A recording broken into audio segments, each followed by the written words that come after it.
So, students, the most important capacities for us as legal scholars, legal practitioners, and law students are legal capacity, capacity to act, and capacity to litigate. Okay, we are going to look quickly what all of these capacities entail.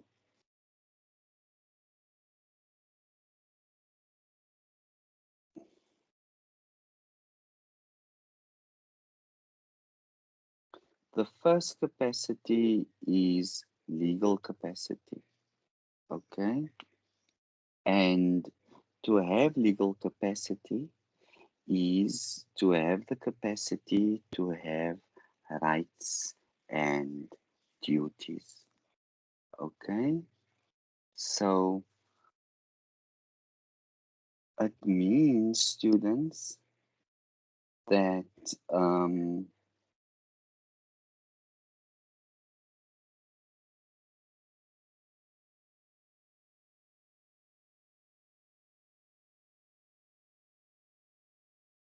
students, this means that all human beings, okay, have legal capacity, okay, irrespective of their personal qualities.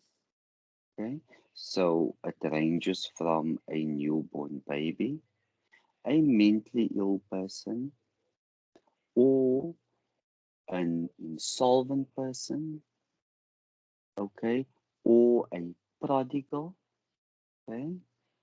All of them have legal capacity. They might not have legal capacity to the same degree, but everyone has legal capacity. Some might have full legal capacity, and some legal capacity for some reason, which we will discuss further, could be limited. Okay?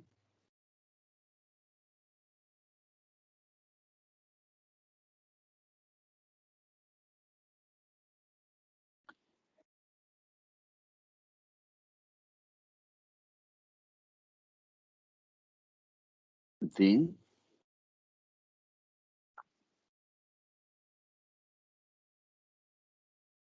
to have capacity to act, okay, refers to the capacity by a human being, okay, or a juristic person to perform valid juristic acts. Okay? Can anyone explain to me what a juristic act is? Can anyone explain to me quickly what a juristic act is?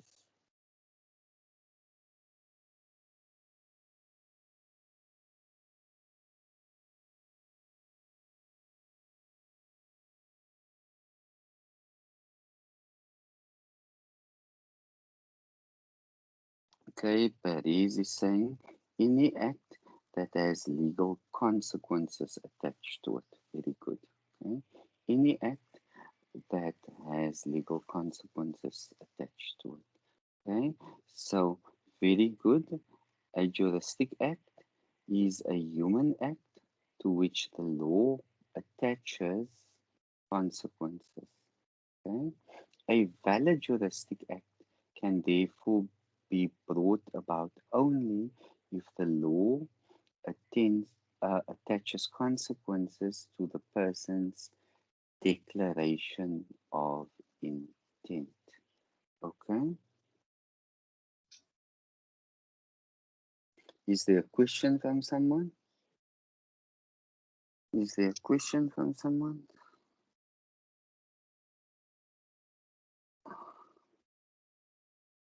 No one? Okay, let's continue.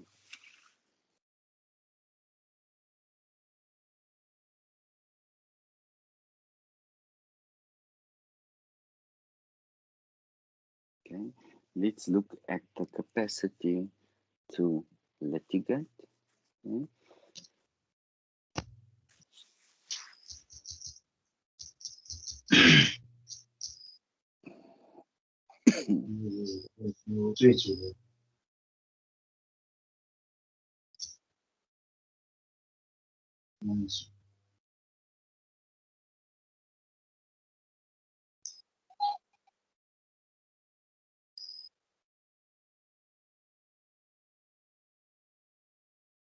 Okay, if we look at the capacity to litigate, it means having locus standi in judicio.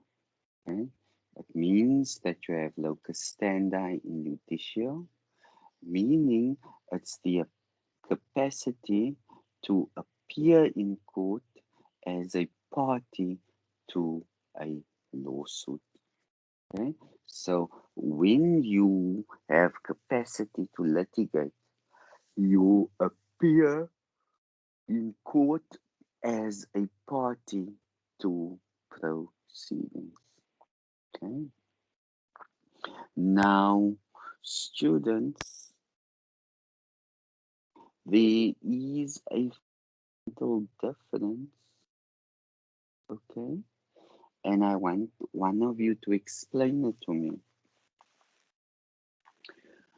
What is the difference between capacity to litigate and the right of appearance?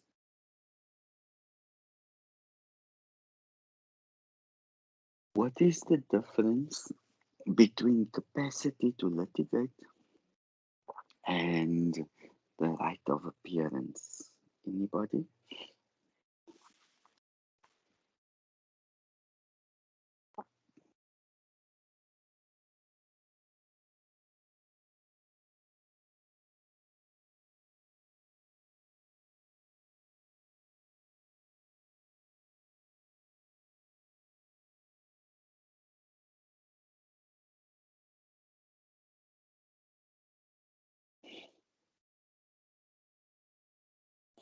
Capacity to litigate, representing yourself. Right of appearance, representing another person in court as an advocate. Capacity to litigate, you are mentally capable to appear. Okay, right of appearance.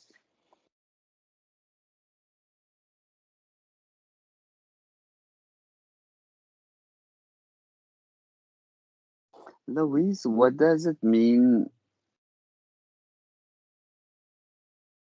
that the right of appearance must be approved by the High Court? What does that mean? Okay,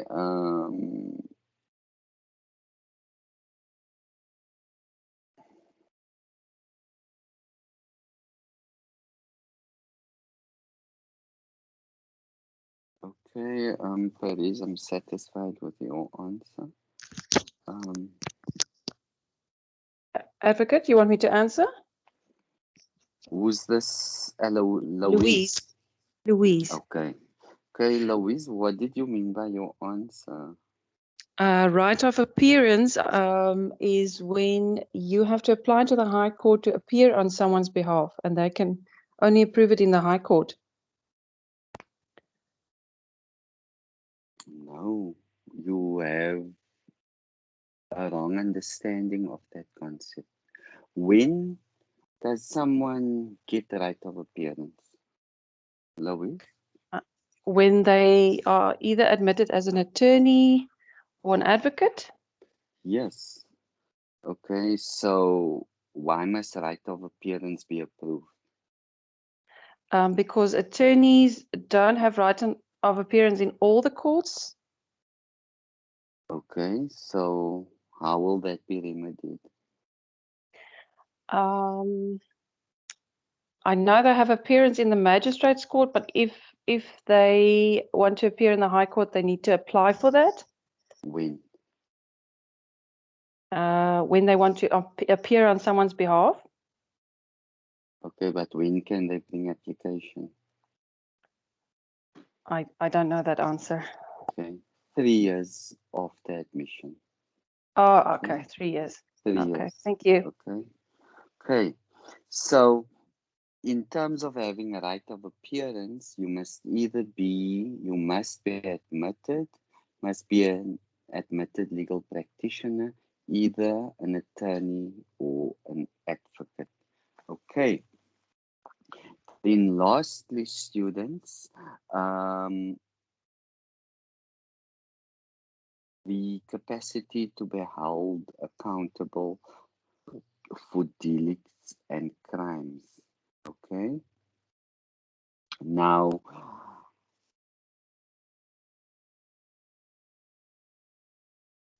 let's first look at crimes.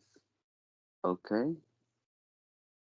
Is everybody accountable in our country for crimes? Students, is everybody in our country accountable or liable for crimes?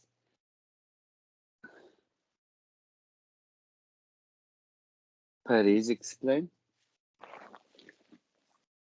Perez, explain.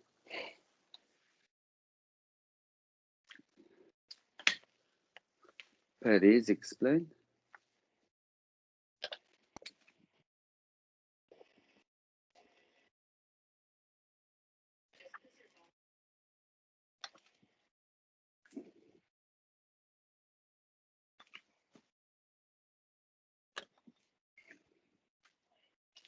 Is everybody in our country accountable for crimes?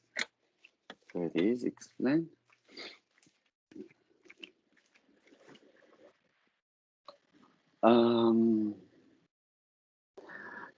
Perez, no.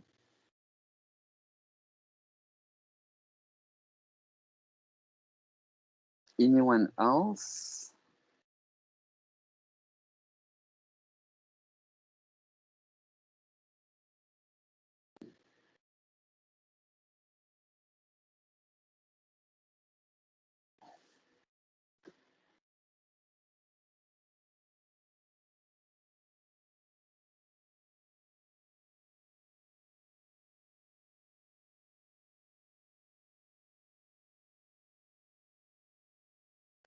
Okay. Can anyone explain to me what criminal capacity is?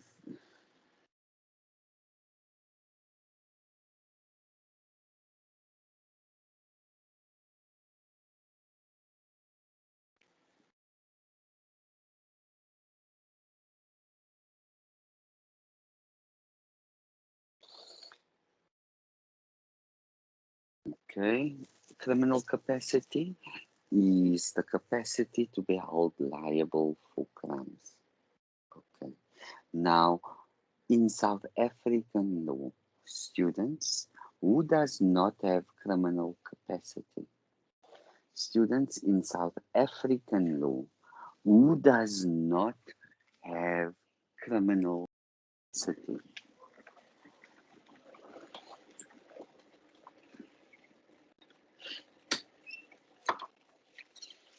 In South African law, who does not have criminal capacity?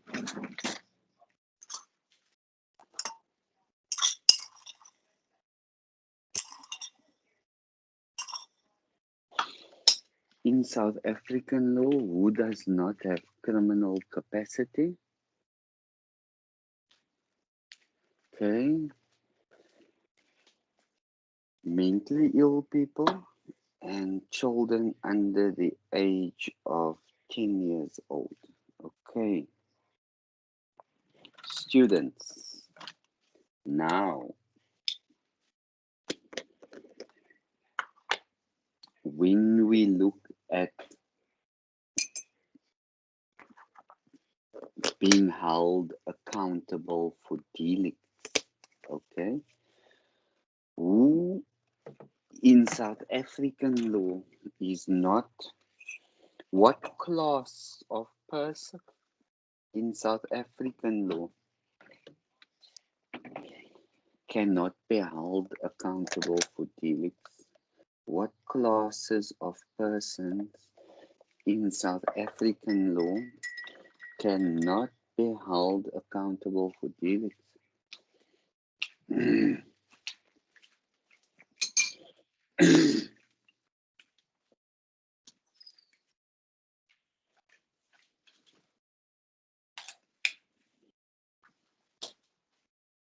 What classes of persons in South African law cannot be held accountable for dealings? Okay. Please give me the age group of the infants. Please give me the age group for the infants.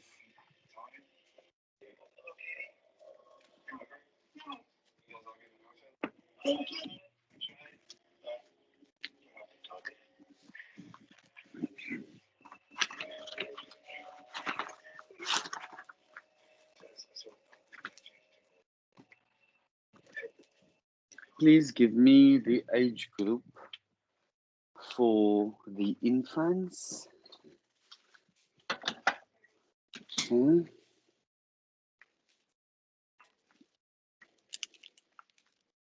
Okay. Andre is correct. A person under the age of 7 years old. Okay. A person under the age of 7 years old. Okay. A mentally ill person can not be held liable for dealings. Okay. What source of law regulates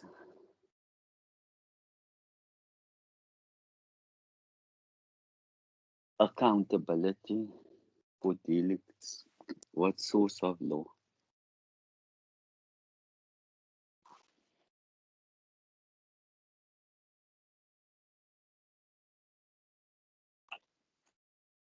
What source of law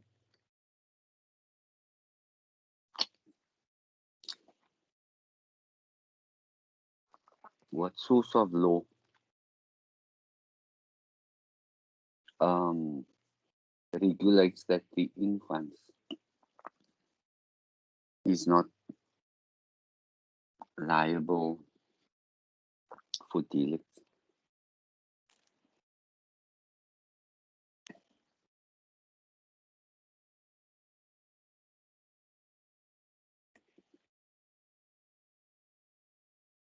What source of law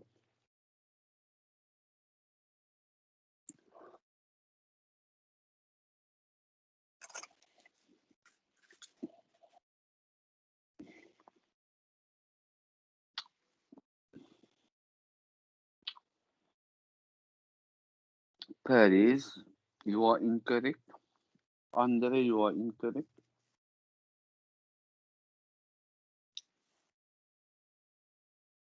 What source of law regulates that the infant is not liable in terms of dealing? Angelina is correct, the common law. Angelina is correct, the common law. And what source of law regulates that, what source of law regulates the criminal capacity of a child? What source of law regulates the criminal capacity of a child? What legislation, Paris? What legislation? The Child Justice Act. That's correct. Okay, let's move on. Okay, let's go to chapter 4 and look at domicile quickly, people. Let's look at chapter 4 and let's look at domicile quickly. Okay.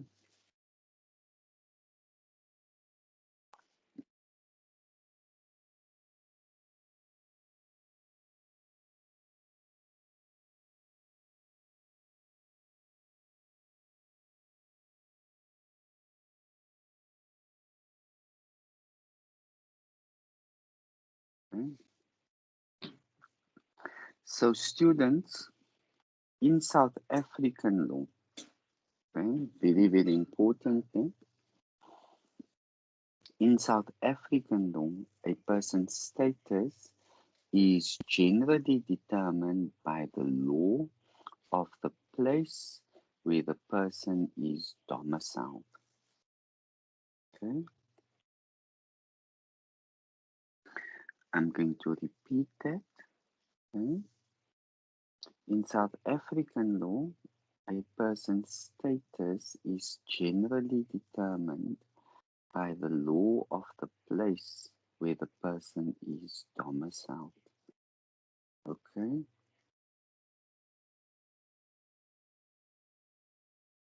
I'm on page 39 in the Eaton textbook. So, for example, a person's lex domicile determines whether he or she is a minor. Okay. The question of whether a child was born of married or unmarried parents is determined by the law of the place where the child was domiciled at birth. Okay, these are just a few examples. Okay, domicile also plays a role in respect of jurisdiction. Okay, what does the term jurisdiction mean, students? What does the term jurisdiction mean? Anyone? What does the term jurisdiction mean?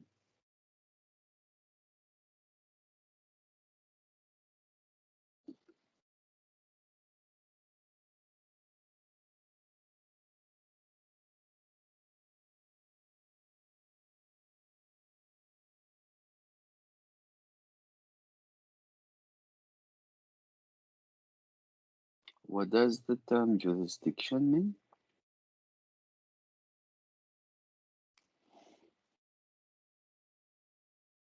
Angelo, no.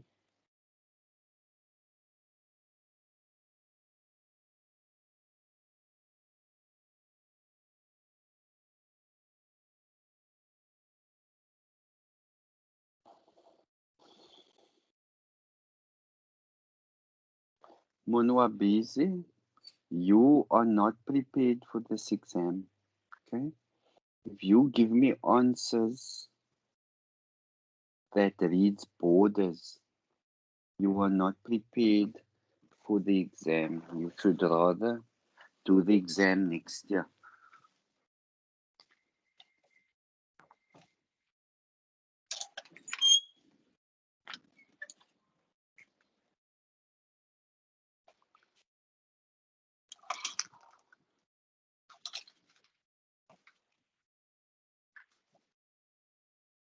Okay? Jurisdiction.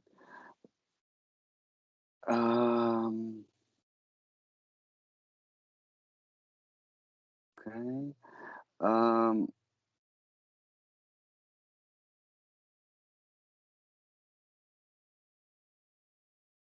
None of you are telling me what jurisdiction is, people.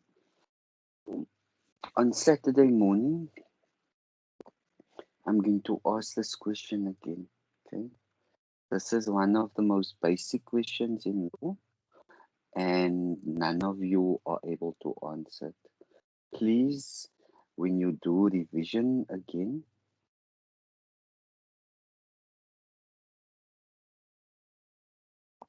okay, I want a proper answer. Okay, very, very importantly, also students,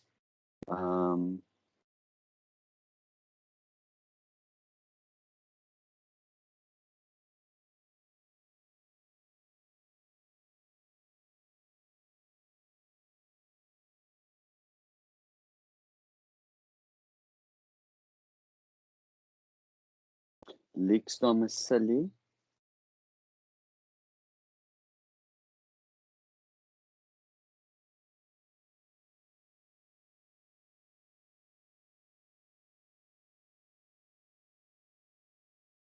also plays an important role in respect of the patrimonial consequences of a marriage. Okay, because the lex domicile of a husband, students, very, very important. Those of you who must still get married, I don't think you know this fact. Okay, because it tells you the lex domicile of the husband at the time of the marriage determines the spouse's matrimonial property system. Okay, so okay, let's look at the following example. Okay, take the example of a man domiciled in South Africa who marries a German woman in Germany while studying there. Okay, the patrimonial consequences of the marriage are determined by South African law. This means that the marriage is in community of property unless the parties concluded an antenuptial contract, meaning the rule regarding the husband's lex domicile as the determining factor in respect of the matrimonial property system applies to heterosexual civil unions as well. Okay?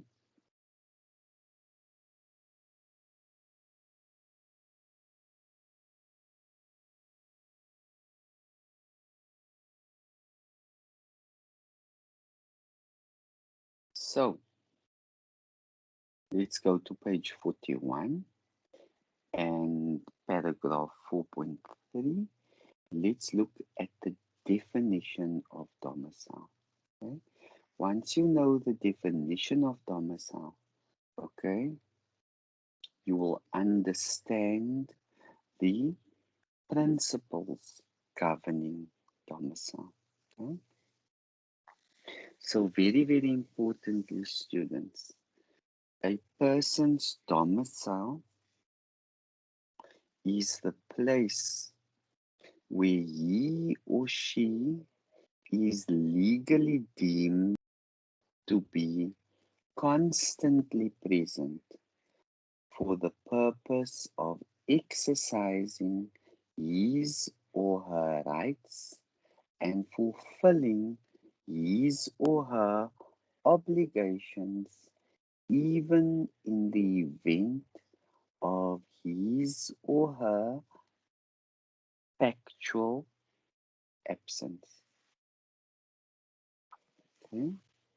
So a person's domicile is the place where he or she is legally deemed to be constantly present for the purpose of exercising his or her rights and fulfilling his or her obligations, even in the event of his or her factual absence. Okay? Importantly also, okay, what you must understand is that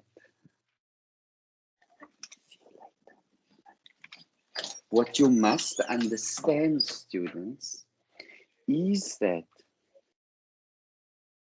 okay, we have the situation, okay, and this is general. We have the situation where a person's domicile frequently coincides, okay? Hence I'm saying it's general. Where a person's domicile frequently coincides with the place where he or she permanently resides, okay?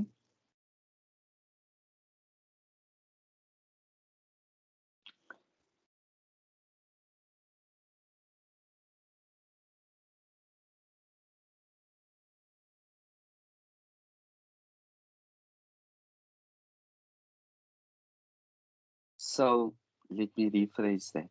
Although a person's domicile frequently coincides with the place where he or she permanently resides, okay, you must understand that permanent residence is not the same as domicile, okay? So thus the fact that someone is permanently resident in South Africa, it does not mean that he or she is domiciled there. Okay? They can be domiciled somewhere else. Okay? Does that last part make sense? Yes or no? Must I explain it again or must I explain by example? Okay, does it make sense to all of you?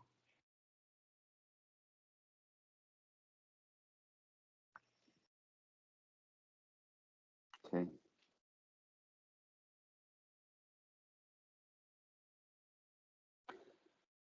So students, let's take Angelina. Okay. Angelina is domiciled. Okay. Her lex domicile. Okay. Is in Sea Point, South Africa. Okay. Her lex domicile is in Sea Point, South Africa. Okay. But what is Angelina's occupation? Angelina's occupation is that of a diplomat, okay? Meaning that she is resident in Spain, okay? So for 7 months of the year, Angelina is a resident in Spain, okay? But her domicile is Sea Point, Cape Town in the Western Cape. Okay, so because her occupation is that of a diplomat, she is resident in Spain for 7 months of the year. Okay, her domicile, on the other hand, is Sea Point in the Western Cape. Okay, what will Angela's domicilium be? Spain or Sea Point?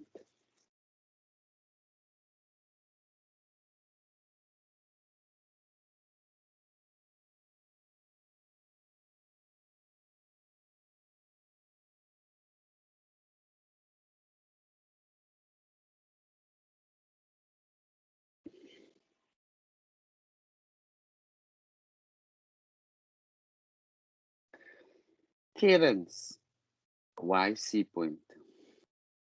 Terence, why C point?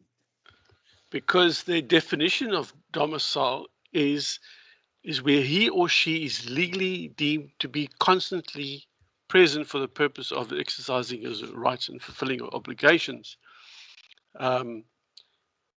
even if in a factual absence. Okay, now she's absent from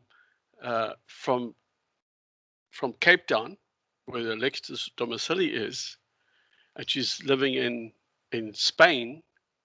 But even though she is absent from Cape Town, her domicile is in Sea Point, Cape Town, because even though she's absent from there. I know it doesn't make sense, right? It makes lots of sense. Thank you. Right. That is the answer. Just one question I have here on that is, what if I was living in, I moved over to the UK, I'm living there, I got my permanent residence, then I actually became a citizen as well in the UK. Would my domicile change at that point or not? It could. It could. Because okay. of the citizenship, or no? You're going to see that now when we do the different kinds of domicile. Okay. Right. Okay. Okay. So it could change. It could change. Okay. Angela, what is Angela's? Thank you, Terence. Isn't it that a person cannot have two or more domiciles at the same time? Angela, you are correct. Okay. But there's a fundamental difference between a domicile and a residence. Okay. You can be resident in one place, but you can be domiciled somewhere else. Okay, advocate. It's a bit confusing because I mean I'm spending most, if not majority of my time not in Sea Point and in Spain. Am I not exercising my rights in Spain? You are exercising.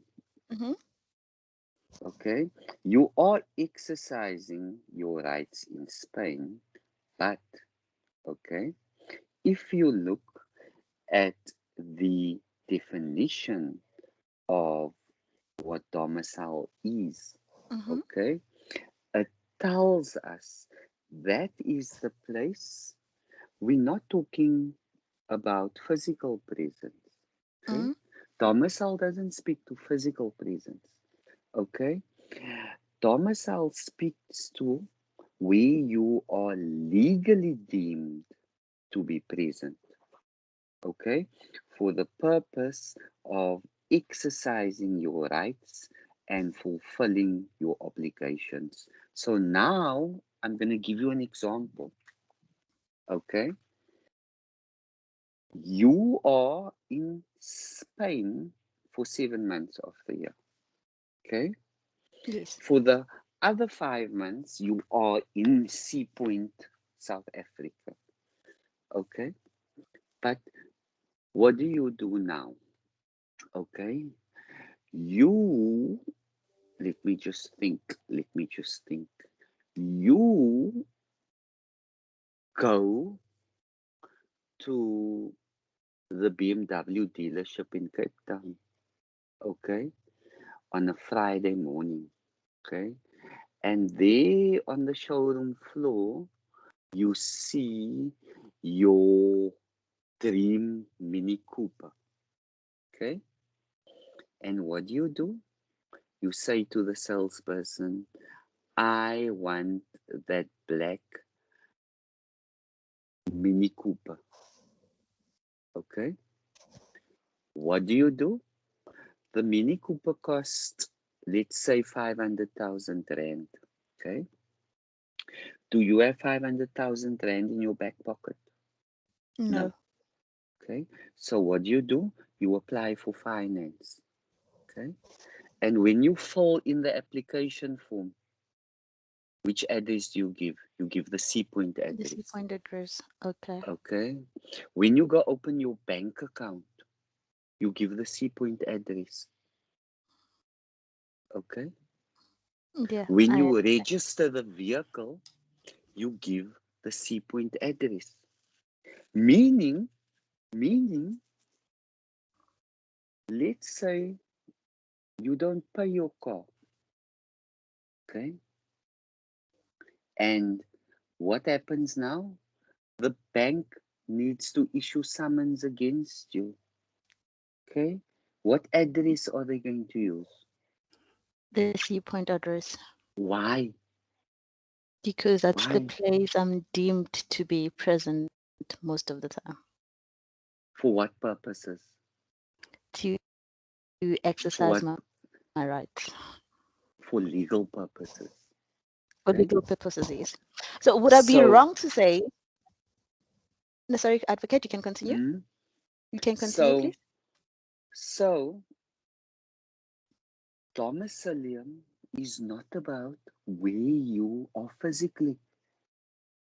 Okay? Domicilium is where you are deemed to be legally present for the purpose of exercising rights and fulfilling your obligations. Okay?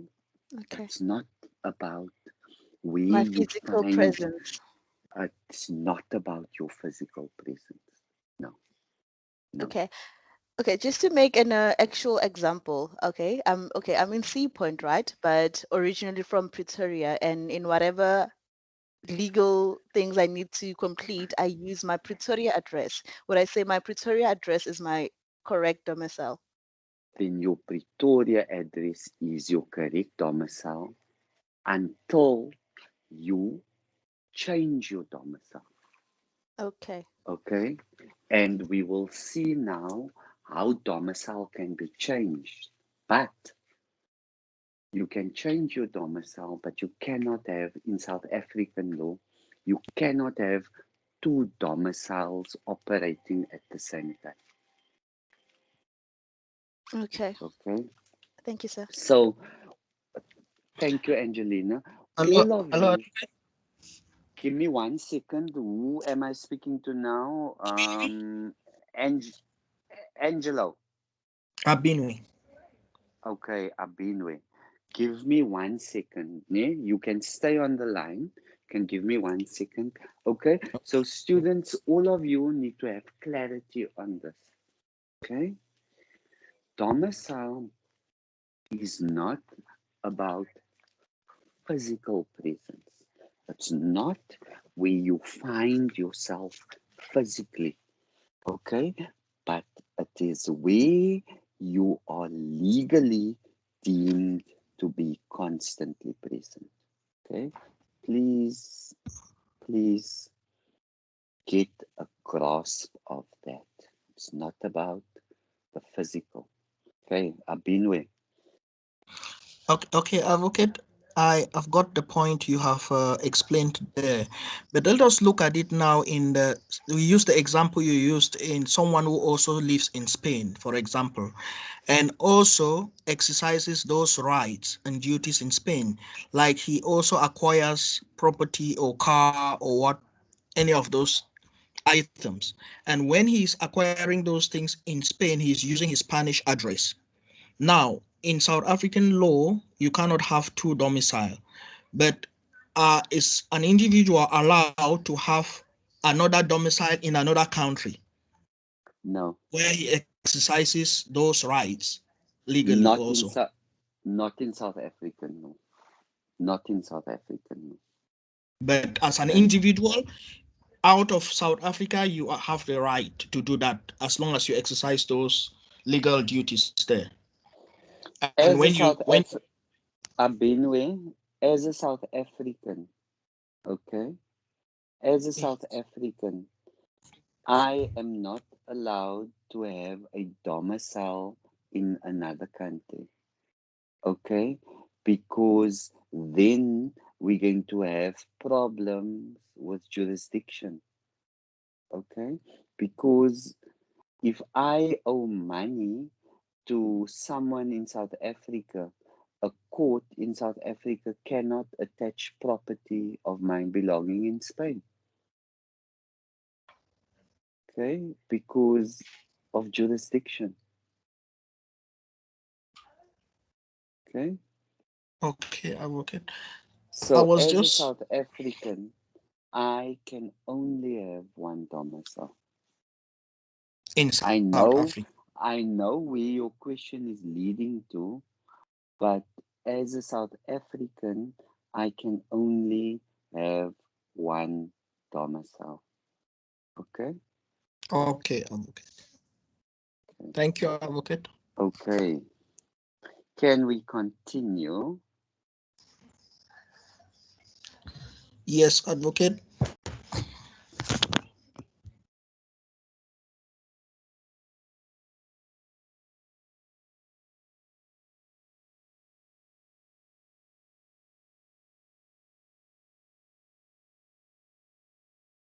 I'm still unclear Okay. though.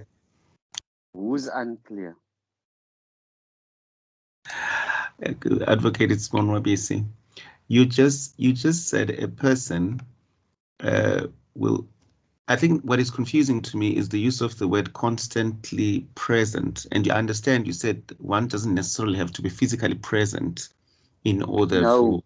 No, you mustn't think physical presence.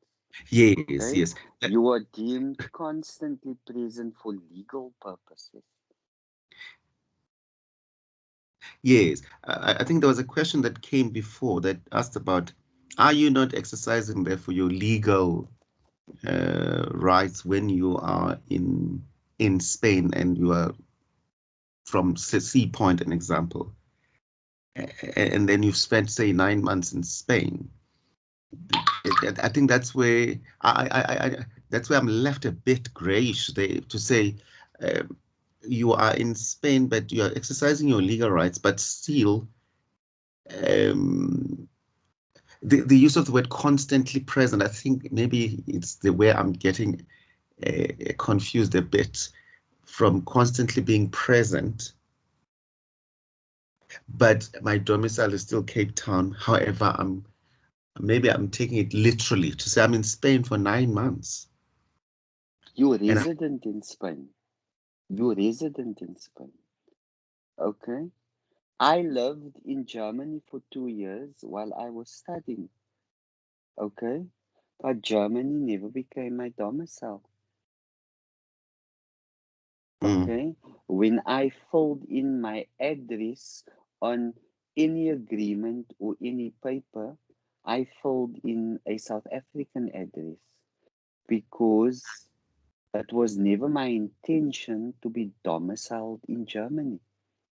Okay? My intention was for my domicile to be in Cape Town because that is how I exercised my rights and obligations. Okay? When money had to be paid to me, I gave a South African bank account. Even though when I was in Germany, I opened a German bank account. Okay, because it was just more practical because I stayed in Germany for 2 years. But when I gave the address on my application, okay, I gave my residential address in Germany and I gave my permanent address in Cape Town because it was my intention to be domiciled in Cape Town and not in Germany. But it was my intention to be resident in Germany and not in Cape Town for 2 years. Does that make sense? Oh, all right. Thanks, advocate. I get it now. I think Perez as well there has mentioned the ability to exercise rights and fulfill obligations. So I think normally when we read this, we read it, there's that which they put in our contracts when we buy something or purchase something, that domicile citandi executandi. So how does that differ? You see, that's the one. I think that I'm taking it like it doesn't differ. So when I made the example with Angelina, When she goes to buy her Mini Cooper, okay, she gives the C point address because that is her domicile for exercising her rights and fulfilling her obligations. So it means when Angelina does not pay that Mini Cooper for 5 months, okay, the bank is going to issue summons against her, okay? And when that summons is delivered to her, the sheriff will come to the C point address and deliver the summons. So even if Angelina is not at home when that summons is delivered, when she's in Spain, okay, the sheriff has the right to affix that summons on her door or put it into a postbox, okay? So when default judgment is granted against Angelina and the sheriff comes to repossess the car, Angelina cannot plead ignorance. She cannot say, but I didn't know about the court action. I didn't get any papers. Okay? Because the sheriff's return of service will read, on Tuesday, the 27th of September, I knocked on Angelina's door. There was no answer at the door. So what did I do? I affixed the summons to the door. Okay? So if in court Angelina brings an application to rescind the judgment, her defense will be, but I didn't receive any processes. The court will ask her, when you signed that contract, which address did you give? Okay, she's going to say, but I gave the C point address. And then the court is going to say to her, now what's the basis of your argument? Here's the sheriff's return of service to say it was affixed to your door. Okay, that is the purpose of domicilium. Okay, not where you are physically present. Okay, but where you are deemed legally to be. Does that Perfect. make sense? Now, perfect. I will never forget it. Thank you so much, Advocate. Thanks. There we go. Okay. Does that make sense to everybody, students? Does that make sense to all of you? What Yes, domicilium is? yes, Who's thank the you very much. students? Yes, thank you very much, Advocate. It's a really great example. Thank you. Okay, so all of you understand it now. Okay. Let's continue.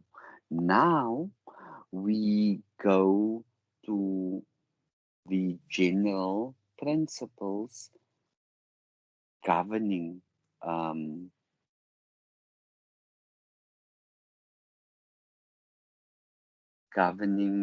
domicile.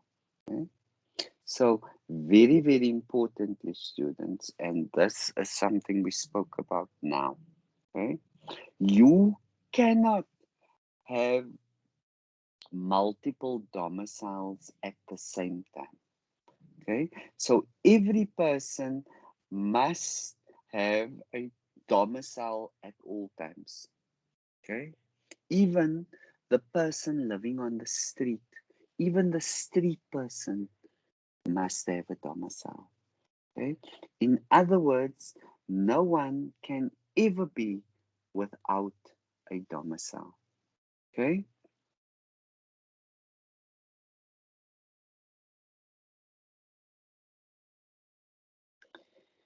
Very, very importantly also, students, okay, whether someone can have more than one domicile at the same time has not been finally settled in our law yet, okay?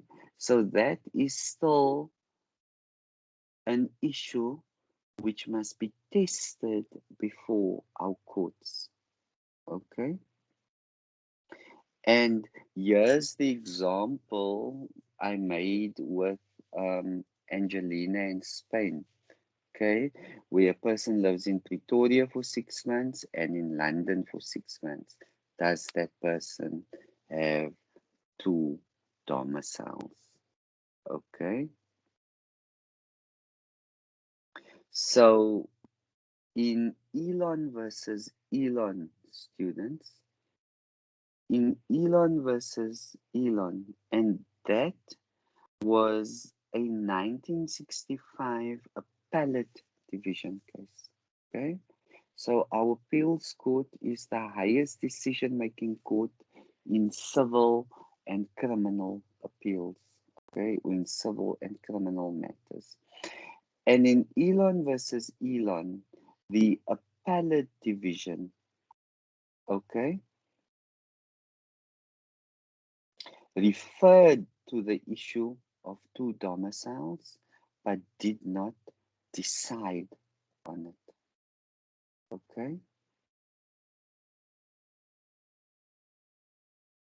So now we're looking at the empowering legislation. Okay. And domicile in South Africa, domicile in our country is not regulated by the common law anymore.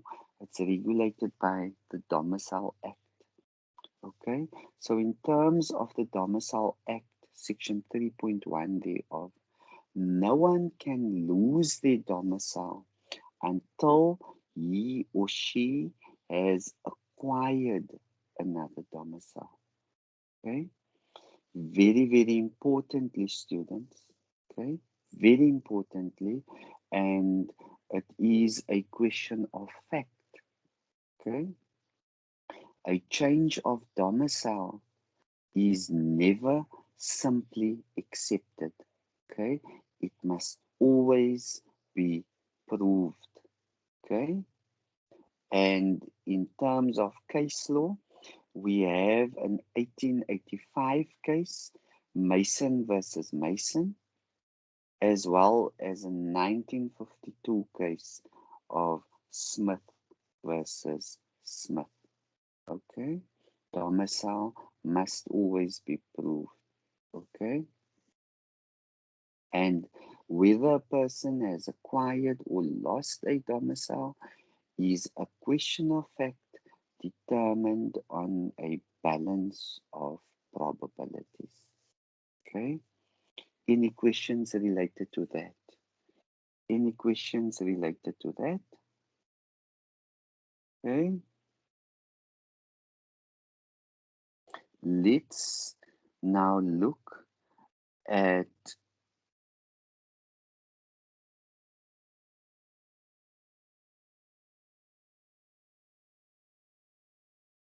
the different kinds of domiciles.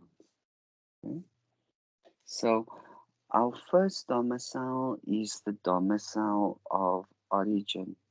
Okay,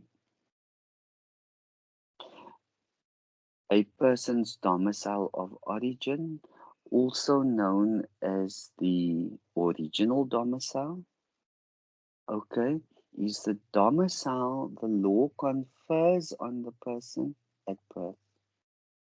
Okay, so your domicile of origin is that domicile conferred to you at birth. Okay,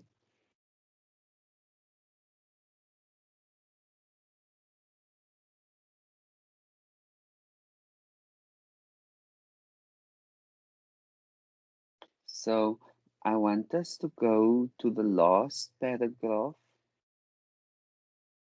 on the domicile of origin, and that's on page 42. It tells you, okay, students, it tells you the following. Because of the provisions of the Domicile Act, domicile of origin has lost most of its significance. Okay?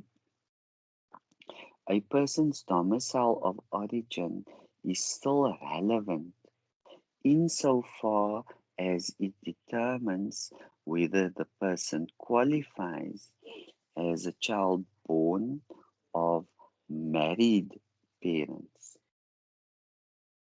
Okay. As a person's domicile of origin is purely the first domicile assigned to him or her, okay, it might as well be characterized as an example of an assigned domicile, okay, that is domicile by operation of law. Okay. Now let's look at our choices of the domicile. Okay, sorry, domicile of choice. Let's look at our domicile of choice. This is our most important domicile. Okay. So a domicile of choice is the domicile that a person, very, very importantly, students, very importantly, a domicile of choice is the domicile that the person who has the capacity to act has chosen for him or herself by the exercise of his or her free will. Okay? So your domicile of choice, okay, is the domicile you choose by your free will, okay, subject to the proviso that you have the capacity to act, okay, subject to the proviso that you have the capacity to act. Now let's see who can acquire a domicile of choice. Okay, let's see who can acquire a domicile of choice.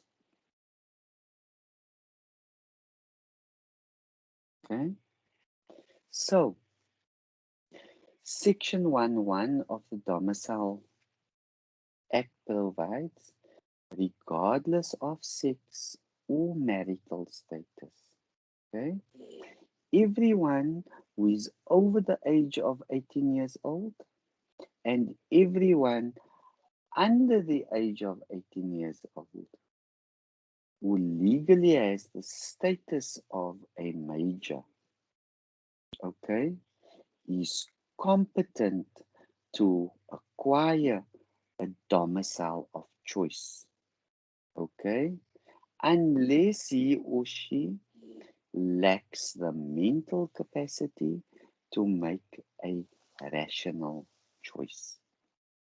Okay, meaning, therefore, the only persons who can acquire domicile of choice are adults, persons 18 and over, and minors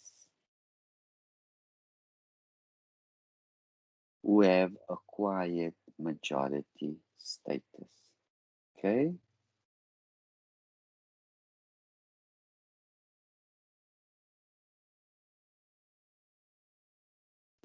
The second requirement set out in Section 1.1, I'm on the top of page 43 now of Eden, is that you must have the mental capacity to make a rational choice.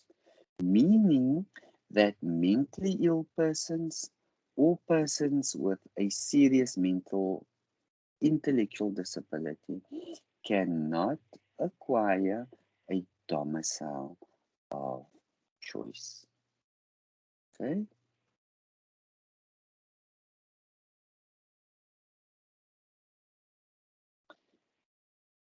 Then, students, presence and intention as requirements for acquiring a domicile of choice. Okay? In terms of domicile, students, the things that I'm going through are important. Okay? The things that I place emphasis on, you have to place emphasis. Okay?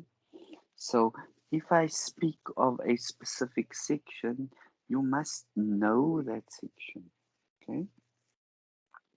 Section 1(2) of the Domicile Act provides that a domicile of choice, okay, is acquired by a person when he or she is lawfully present at a particular place, okay, and has the intention to settle there for an indefinite period, okay, for an indefinite period, meaning that this section sets out two requirements.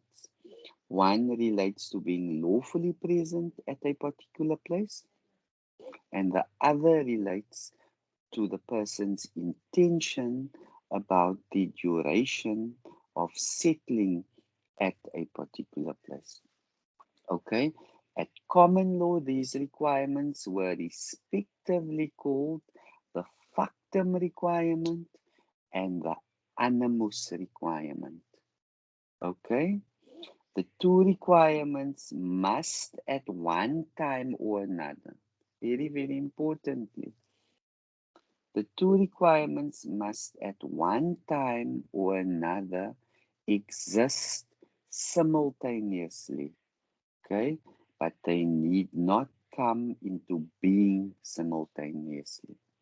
Meaning, a person may therefore first settle at a place and only later form the intention of residing there indefinitely, okay? Once a domicile of choice has been established at a particular place, a person does not have to be continuously present at that place in order to retain that domicile. Okay? In order to retain that domicile. Okay? Let's look at the lawful requirement. Okay? To comply with the first requirement in section 1, the person must actually settle at the particular place where he or she wants to acquire the domicile of choice, and his or her presence must be lawful. Okay? Very, very importantly, it is important to note that the section only recognizes lawful presence for the purpose of acquiring a domicile of choice. Okay? Meaning an illegal alien, also known as a prohibited immigrant, can therefore not require domicile of choice in South Africa, despite having the intention to settle here permanently. Okay? However, in Van Rensburg versus Ballinger, the court held that a prohibited immigrant whom the authorities had openly permitted to reside in South Africa could acquire a domicile of choice here. Okay? Very, very importantly also, student, a person who has applied for refugee status in South Africa is not in the same position as an illegal alien. Okay? Meaning that while the person's application for refugee status is being considered by South Africa, okay, he or she is lawfully present in the country. Okay, therefore the person meets the requirement for lawfulness. Okay, so read through that. Okay, let's look at page 46 when it comes to prisoners. Okay, let's look at page 46 when it comes to prisoners. Okay, it has been argued that a prisoner cannot acquire a domicile of choice at the place where he or she is imprisoned, since he or she is not there out of her own free will. Okay? In Nefla versus Nefla, okay, the court held that a prisoner who has been in prison for life automatically acquired a domicile of choice in prison. Okay? Please regard that as important. Nefla versus Nefla. Okay?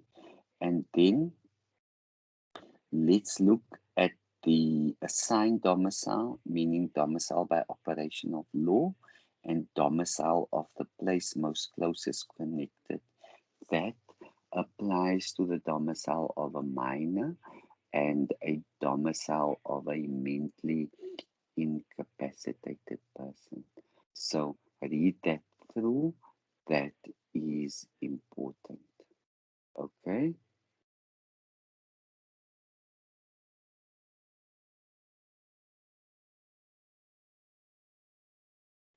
So students, domicile is very important. Make sure that you know it, and make sure that you know the case law associated with it.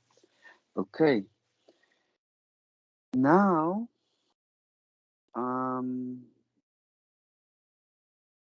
let me just look at the questions. Students, I'm going to conclude here for tonight. I think we're going to chat with each other on Saturday again. Are there any questions before I conclude? Any questions before I conclude? Okay. Those students who logged on after I started, you just need to add your student numbers into the chat function, and then also you need to complete the evaluation form. Ne?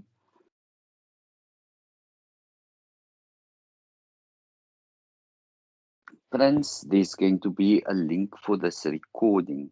Okay, so Miss Adele Blacker will put the link for this recording onto this chat, and then you can just put a message in here requesting her to put the links for the previous sessions onto the chat as well.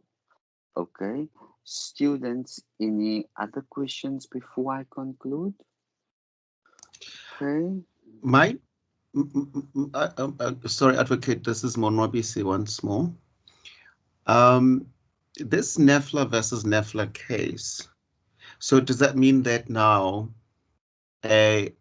all prisoners who've been sentenced for lifetime in prison would therefore automatically have that domicile, would acquire domicile? Then the prison would be the new domicile, yes. Yes. It would be the domicile of choice. Okay, because I wanted to separate that from what it said before, to say a prisoner may not, because they were not there out of their own choice. So I just wanted to see this separation. So that case now is the case that made that to be now legal, I would call it. I'm not yes. Yes. Okay. Yes. Yes. So any answer that asks me that question in the next 100 years, I will respond like that. That's what I'm trying to understand with law. That's correct, until the law changes. Oh, great. Until the law changes. Until the law changes. I think that's what qualifies it. Okay. All right. Thanks a lot. Correct. Thanks. Okay. So students, our next session for law of persons is Saturday, the 28th of November from 9 till 1. Okay. That session will include an hour session on referencing and plagiarism. So I'm also going to do a session on referencing and plagiarism. So what I want you to do is aspects you still have difficulty with, aspects that you don't understand, get it ready for me so you can ask me the questions on Saturday so I can provide you with the necessary clarity. Okay, students. So,